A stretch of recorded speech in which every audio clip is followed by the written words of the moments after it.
කියන වාද්‍ය භාණ්ඩ උපයෝගී කරගනිමින් දෙවියන්ට බුදුන් වෙනුවෙන් සිදු කරනු ලබන පූජාමය යාතිකර්මයක් සාතිකර්මයක් අපේ ප්‍රේරිත වාදනයෙන් අපේක්ෂා කරනවා.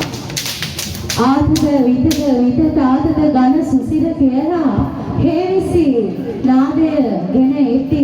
අනේ හේවිසි නාදය තුලින් පෙරහැරේ චමත්කාරය වර්ධනය වෙනවා. ඒ වගේම පෙරහැරේ තේජස ගාම්භීරත්වය වර්ධනය වෙනවා. ශ්‍රී ලංකාවේ ශ්‍රී දළදා මාලිගාවේ හේවිසි පරම්පරාවේ ඉඳලම මේ දක්වා අපේ සෑම පෙරහැරකම හේවිසි නාදය කියලා කියන්නේ නැතුවම බැරි අංගයක්. හේවිසි නාදයක් එක්කම පෙරමුණේ නාල ගමන් කරනවා. පෙරමුණේ නාල ගැන කතා කරාම මේ පෙරහැර ඉතිහාසයේ අපිට ගොඩාක් කාලයක් සම්බන්ධ වුණු පෙරමුණේ නාල තමයි අපේ පැපැල් මහත්තයා. ඉතින් පැපැල් මහත්තයාව මම ඉතාමත් ගෞරවයෙන් යුක්තව සිහිපත් කළ යුතුමයි. අපේ පෙරහැරේ පෙරමුණේ නාල විදිහට ගමන් කරපු පැපැල් මහත්තයා අපේ අතරින් සමුගත්තත් මේ අවස්ථාව ඔබට පින් පුදන්නටම අවස්ථාවක් කරගන්නවා.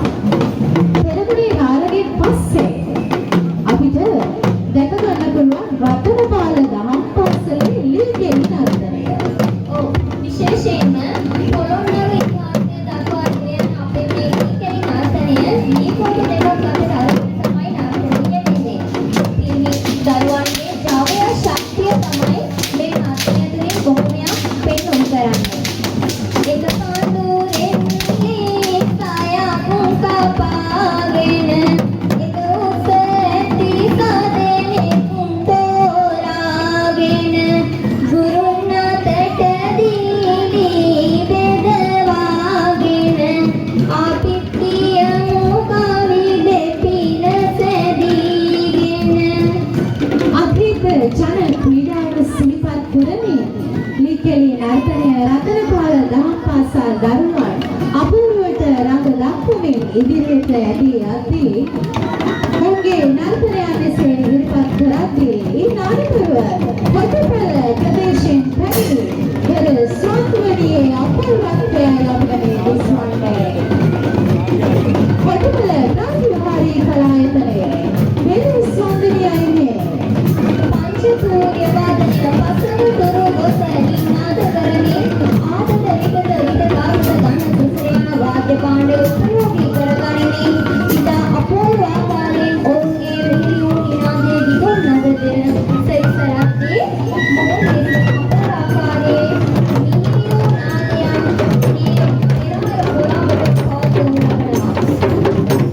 පංචකූර්ය වාදනයේ ඉදිරියට එසේ ගලා යද්දී පදස්සර ලංකා කලායතනයේ පත්තිනි නර්තනයයි මේ දිස්වන්නේ. පත්තිනි මෑණියන් කියලා කියන්නේ පුංචි දරුවන් ගර්භණී මාතාවන් ආරක්ෂා කරන්නා වූ දේවතාවිය.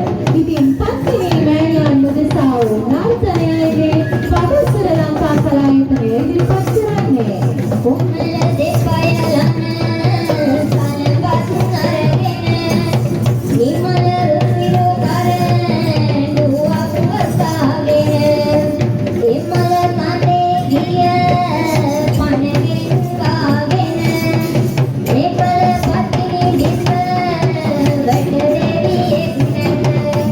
බෞද්ධ ශාසන ඉතිහාස පත්තිනි නර්තනයේ ඉදිරියට එසේ යද්දී විරංග ගින්නලිය මහා විද්‍යාලයේ අපේ දරුවන් ඉදිරිපත් කරන වඩිගපතුන නර්තනය අපට දැක් ගලා ගන්න පුළුවන්. වඩිගපුර දේශේ ආපු කවුද මේ? වඩිග බමුණන්. ඔවුන් විශේෂයෙන්ම අපි යන්න ඕන ශාන්ති කර්ම සඳහා තමයි එන්නේ. පූර්ණියම් ශාන්ති කර්මය සඳහා තමයි ඔවුන් යාපාවට එන්නේ. එතකොට එහිදී ඔවුන් විසින් ඉදිරිපත් ලබන නර්තන අවස්ථා අපට දැක ගන්න පුළුවන්. ශාන්ති කර්මයන් තුල මධ්‍යම රාත්‍රියේ පස්සේ රඟ දක්වන නර්තනාංගයක් විදියට ඔනේ වඩිගපතුන අපට හඳුනා ගන්න පුළුවන්. වඩිගපතුන නර්තනයේ අනතුරුව අපිට නාද රූපා කලායතනය විසින් ඉදිරිපත් කරන කුළු නර්තනය හඳුනා ගන්න පුළුවන්. කුල්ල කියලා කියන්නේ අතීත ගෘහණියට නැතුවම බැරි භාගයක්. විශේෂයෙන්ම ඍෂි කාර්මික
පෙරහැරට ඉදිරිපත් කරනු ලබන විහිංකලා රථයේ ගමන අපට මේ අවස්ථාවේ සිහි කරවන්නේ අතීතයේ අපේ අරුදු මිහිඳු මහ රහතන් වහන්සේ ශ්‍රී ලංකා ද්වීපයට වැඩම කරලා බුද්ධාගම අපට ගෙනත් දීපු මේ මොහොත තිස්ස කියලා දේවානම්පියතිස්ස රජතුමාව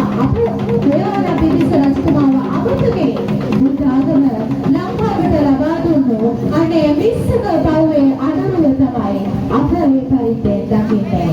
ඉන් අනතුරුව මාරගම්පල කනිෂ්ඨ විද්‍යාලයේ විසින් ඉදිරිපත් කරන පූජා වෙස් නර්තනයේ අස්තියයිනේ. පවරේ ඔතුම් අපේ දෙමාපියන් රට වෙන්දේවි පාලනුව සිරසනාමා වෙන්දේවි පාලනුව සිරසනාමා උඩරට නර්තන සම්ප්‍රදායේ කෝෂ්ඨාගාරයේ විදිහට අපි සලකනවා අපේ කොහොඹා සංකාරී ශාන්ති කර්මය. බුදුන් දෙවියන් වෙනුවෙන් ගායනා කරන ලබන ගායනා ආශ්‍රය කරගනිමින් පෙරහරට පැමිණි අයට පෙරහරට සහභාගී වන සියලු දෙනාට සිතකතා ආශිර්වාද කරමින් මොවුන් විසින් පූජා නර්තනය ඉදිරිපත් කරනු ලබනවා.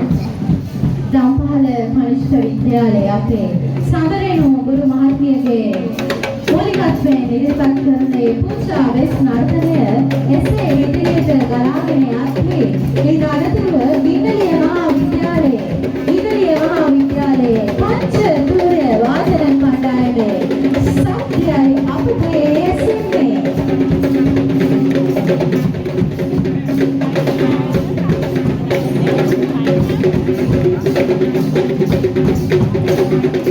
පංචතූරේ වාදනය ඉතා ඈත අතීතයේ ඉඳලම පැවතුණු අංගයක් විදිහට අපේ පැරණි පොත්පත්වල හඳුනා ගන්න ලැබෙනවා. අතීතයේ ආධුනික කටයුතු හා රාජ උත්සව ආදී අවස්ථාවන් වල පංචතූරේ වාදනයන් පැවැත්වුණා කියලා පොත්පත්වල සඳහන් වෙනවා. පංචතූරේ භාණ්ඩ වෙන වෙනම වර්ග කරලා තිබුණත් ඒවා වාදනය කිරීම සහ සාදා ඇති අමුද්‍රව්‍ය ආකාරයේ අමුද්‍රව්‍ය අනුව තමයි මේ ප්‍රවිද්‍යෙන් වෙන වෙනම හඳුන්වලා දීලා තියෙන්නේ. ඔව් පංචතූර්ය වාද්‍ය භාණ්ඩ පත්තම පුරුදුල අනුව නිර්මාණාත්මක ආකාරයට ඔවුන්ගේ වාද්‍ය භාණ්ඩයන් මෙහෙයමින් අපූර්ව නාදරතා නිර්මාණය කිරීම තමයි මේ අපි සාමාන්‍ය මේකට කියනවා අපරදිග තූර්ය වාදන ඛණ්ඩය කියලා. ගින්නය මහාවිද්‍යාලයේ නියෝජනය කරමින් හරි අපූර්ව නාදරතා මවන වාදන කණ්ඩායමක් අපිට මේ අවස්ථාවේ හදගන්න පුළුවන්. ඉස්ලාමීය මාගේ මුල් පාසල ඉංග්‍රීසි මහාවිද්‍යාලයට මෙවැනි පංචතූර වාදනයන් අප පෙරහැර අස්විමත් කරන්නට ලබා දීම පිළිබඳව මේ අනතුරුව අපට පෙනෙනවා විහිංකලා පරව තුල මිහිඳු මහ රහතන් වහන්සේගේ අනුරුව රැගත් පිළිමය. දුක්ඛතන කොටයක් හරි අපූර්වට මිහිඳු මහ රහතන් වහන්සේ කෙනෙක් බවට පත්තරේ අපේ ඉමේහෙන ප්‍රදේශයේ සමන් මහතා. ඉමේහෙන ප්‍රදේශයේ සමන් මහතා විසින් ගියවර ප්‍රථම වරට අපේ පෙරහැර මංගලයට එකතු කරපු මේ මිහිඳු මහ රහතන් වහන්සේගේ අනුරුවයි මේ නරපන්නන්ගේ සාධුකාර මැදේ ඉදිරියට ඇදී යන්නේ. මේ අනුරුව මුල්බක ජාතික පාසලේ අපේ ආදරණීය නර්තන ගුරුතුමිය නිරුක් ගුරුතුමියගේ පෙරළු ගාමිත්වයේ සමාජ පදයේ උපයෝගී කරගනිමින් නර්තනය ඉදිරිපත් කරනවා. විශේෂයෙන් නර්තනයට ප්‍රථමව වන්දනාමාන කිරීම තමයි මේ නර්තනයේ ඉදිරිපත් කරන්නේ. සිරුවට වන්දනා කිරීම, ගුරු පරම්පරාවකට ගෞරව දැක්වීම, දෙවියන්ගේ ආශිර්වාදය ප්‍රාර්ථනා කිරීම, නර්තනයේ සාර්ථකත්වය අපේක්ෂා කරගෙන ගාම්භීරව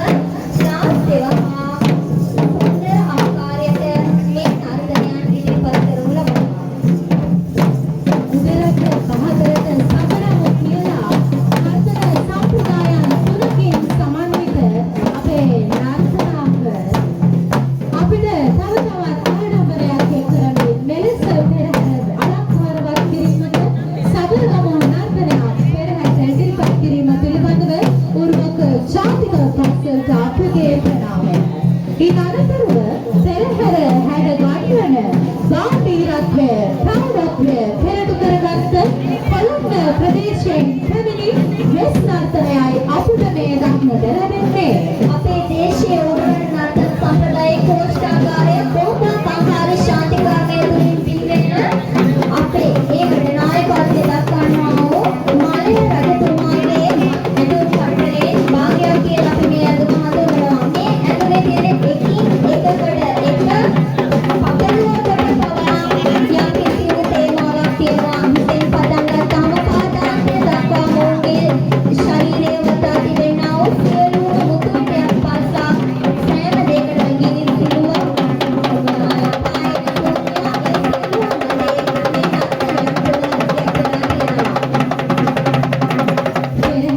අපූර්ව ගාම්භීරත්වයක් කරන ඇත් රජෙකුගේ ගමන් විලාසය සහිත වෙස් නැට්ටුවන්ගේ අපූර්වත්වය අපි ඔස්සේ බලද්දී මමත් එක්තරා කාලයක් මේ වෙස් නර්තන ශිල්පීන්ගේ ඇඳුම් පටලේ ශීර්ෂ වර්ධනාව වෙස් තත්ත්වය කියලා හඳුන්වනවා.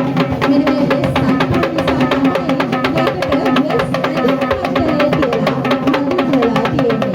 වෙස් ඇඳුමින් සැරසිලා සිදුවන වෙස් නැටුම් කියලා කියන්නේ ශ්‍රී ලාංකේය සංස්කෘතියේ අපූර්වත්වය ප්‍රෞಢත්වය විගහා දක්වනා වූ නැටුම්යක් හඳුන්වා දෙන්න පුළුවන්. ඒ වගේම පුදුම රතු වර්ණයන් භාවිතා කරමින් ඔවුන් පාරිශුද්ධත්වය ගාම්භීරත්වය අපේ ප්‍රෞಢත්වය මුළු රටටම කියවනවා.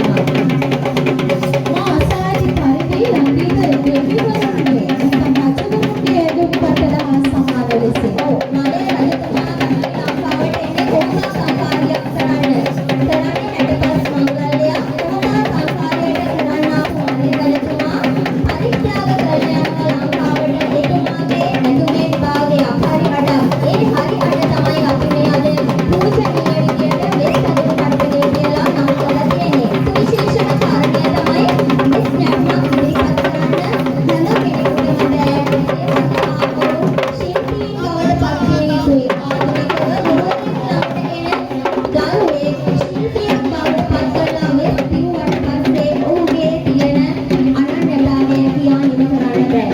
වෙස් නර්තන ශිල්පීනා ඉදිරියට ඇදී යද්දී ඊළඟට අපට කරඬුව රැගත් රථය ඔබගේ සාදුකාර මැදියේ ගමන් කරන්නේ කරඬුව රැගත් රථයයි. අපට බුදුරජාණන් වහන්සේ සිහිපත් කරවන කරඬුව රැගත් රථය ඉදිරියට ගමන් කරද්දී ඉන් පසුපසින් මේ සඳහා සාදර සමාදර අනුග්‍රහකත්වය පීපල්ස් ලීසින් නායකනය පිරිත් සජ්ජායනා වාදනය මැත්තේ පීපල්ස් ලීසින් නායකනයේ සමස්ත කාර්ය මණ්ඩලය පෙරදරි කර ගනිමින් ඔවුන් ඒ ලබා දුන්